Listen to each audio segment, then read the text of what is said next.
আজি সুবাইজাৰ কনষ্টিটুৱেঞ্চি ইয়াত বিভিন্ন জাতি জনগোষ্ঠী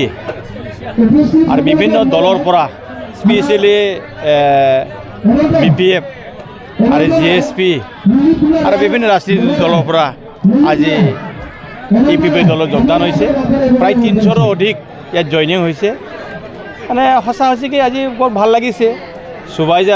সুবাইজাৰত আজি দিনটোত UPP পুৰা সুৰক্ষিত হৈছে বুলি আমি দাবী কৰোঁ কাৰণ সুবাইজাৰ অঞ্চলে গম পাইছে যে আজি দিনটোত মানে UPP চৰকাৰক লাগিব আৰু প্ৰমোদ বড়ো চৰকাৰৰ লগতে থাকিম বুলি তেওঁলোকে প্ৰতিশ্ৰুতি আমাক দিছে তেওঁলোকে নিজে স্বতঃস্ফূৰ্তভাৱে আজি সকলোৱে গাঁৱৰ পৰা ওলাই আহি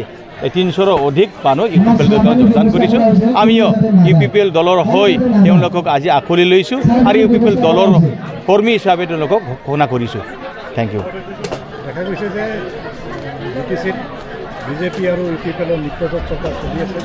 কিন্তু এইবেলি দেখা গৈছে যে BJPয়ে আগ্ৰাসী ভূমিকা গ্ৰহণ কৰিছে তেওঁলোকে কৈছে তেওঁলোকে সকলোৱে প্ৰতিনিধিত্ব কৰিব এই কথাটোৱে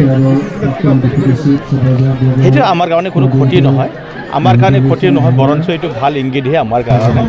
কিন্তু এটা কথা আমি ভৱিষ্যত এলায়েন্স হ'ব নহ'ব এইটো হাইকমাণ্ড আছে হাইকমাণ্ড এতিয়া ডিচিশ্যন লৈ পেলাই সেইটো ঠিক কৰা হ'ব সেইটো মই ক'ব নোৱাৰোঁ